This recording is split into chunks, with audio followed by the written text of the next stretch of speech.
thank you so much for watching my YouTube channel. Would love to have you subscribe. That'd be awesome.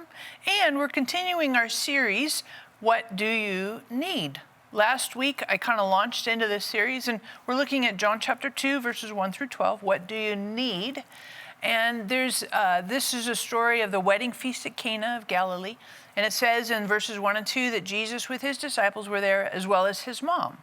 You know, in a wedding, normally the people who are the main players are the bride and the groom, the family and the guests. But in this story, the wedding feast is kind of the backdrop, and the main players in this story are basically Jesus, his mom, and the servants. Those are the key players.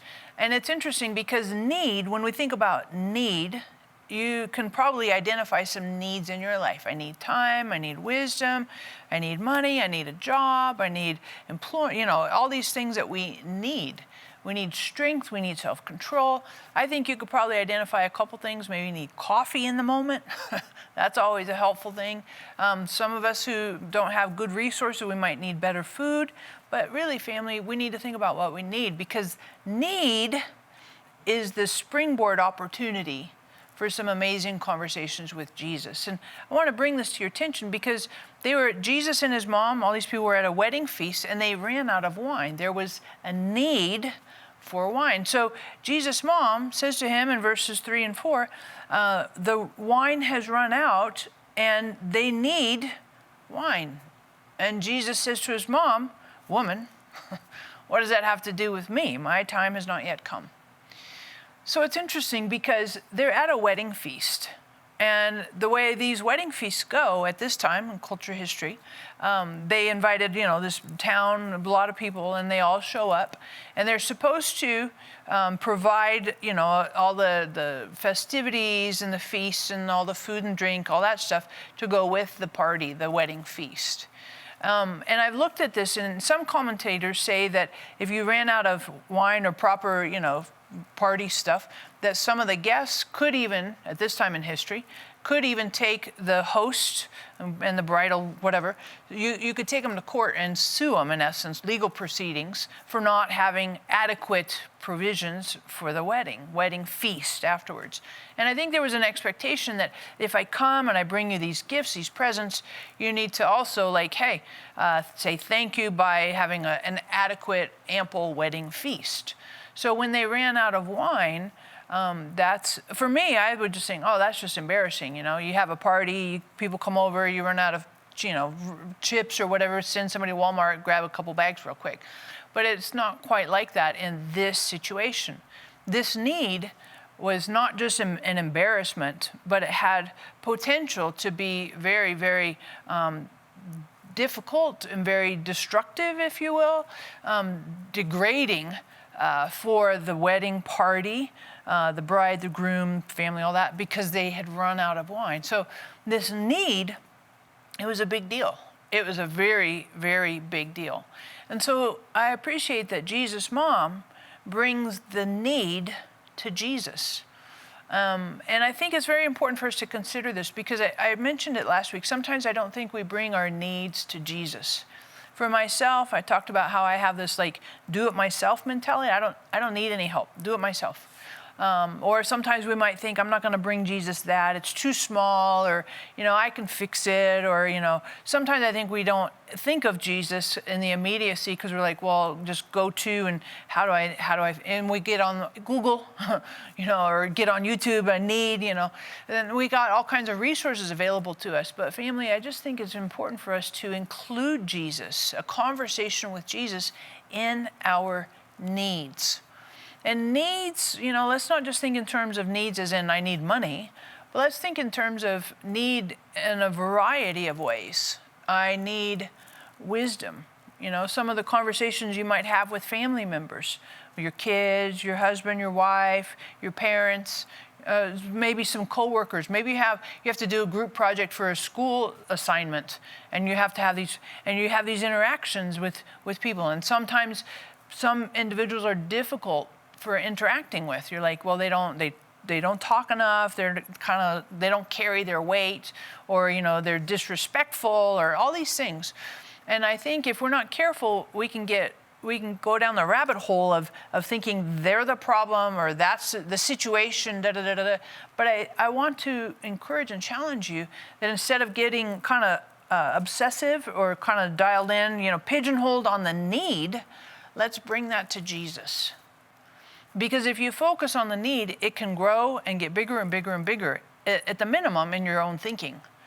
But if we take the need and we bring it to Jesus, hey, Jesus, I need wisdom. I need strength. I need direction. I need finances. I need favor. I need internal strength in my heart. I need self-control. I need discipline. When we bring Jesus the need, that opens the door for the conversations with Jesus, as well as Jesus' participation. And I do believe this. I do believe that Jesus waits for our invitation to participate in our needs. And so why wouldn't we ask Jesus into these needs? And needs can be health needs can be healing need, employment needs can be financial needs can be relationship stuff, needs can be, I had a friend of mine talk with me just over the weekend, she said, Sarah, I'm over 60 years old and I would like to be married. It's not necessarily a need, but it's something I would really like. I was married younger and it didn't really work out well, and I just keep asking Jesus. And when she shared that with me, it was I felt such compassion in my heart for her, because she said, I don't want to live single all my life. And I just was very moved and touched in my soul because of her honesty and her vulnerability. And I think if we can be the same with Jesus and invite Jesus, say, hey, I'm bringing you this need, and then sit in Jesus' presence. What would Jesus say? How would Jesus respond? And you say, well, I don't hear anything, I don't sense anything. But I think if we just pause and stay steady and continue, okay, make your request known to God. Paul talks about that. And then sitting with Jesus and saying, okay, I'm ready for you to speak to me, to talk to me, to resolve, to step in, to speak in and maybe it's a perspective change. I had that recently with Jesus. I was talking with Jesus about a couple things, and I was like, hey, I don't really like the way this is going. And we've been having these ongoing, honest conversations, Jesus and me. And it has been very helpful because I've been super raw. Hey, I'm frustrated with you. I'm disappointed in you. And I felt like Jesus is saying, none of that repels me. I'm steady and I'm here. And I can walk with you in this need, and I can be present, and I can help you see some things in new ways that will decrease the need and help you see some provision because I'm present with you. So I just think the first thing I would say, whatever the need is in your life, that you would be honest and have some honest dialogue with Jesus. And then when Jesus answers you, like he did his mom, woman, what does that have to do with us? I like what Jesus says because it's very raw and honest back with her. And so let's be attentive to Jesus responding to us, and let's not get cranky or, pouty if we don't like the answer that we hear or how Jesus responds or the way that Jesus steps in. Let's be conscientious to stay present in the conversation, attentive, and appreciate that Jesus meets the needs in our life. So thank you so much for watching. I would love to get your feedback, thumbs up, thumbs down. Of course, hit the notification bell right there so you can get fresh updates with the new content that we post. And I want you to think about this question. Has Jesus spoken to you and you didn't like it? That's an interesting question. Has Jesus spoken to you and you didn't like what he said? You're like, well, I don't know what I should say. I don't want to know what you should. I want to know the honest. So answer that question. And of course, we have a really great joke because I've been waiting for this one, excited and eager to share this. So I went to the zoo the other day, and there was a croissant, those little croissant things, in a cage. And I thought, that's really strange. But then I looked at the little description thing, and it said, bred in captivity. I know, you're like, okay. So next week will be way better. Thanks again for watching.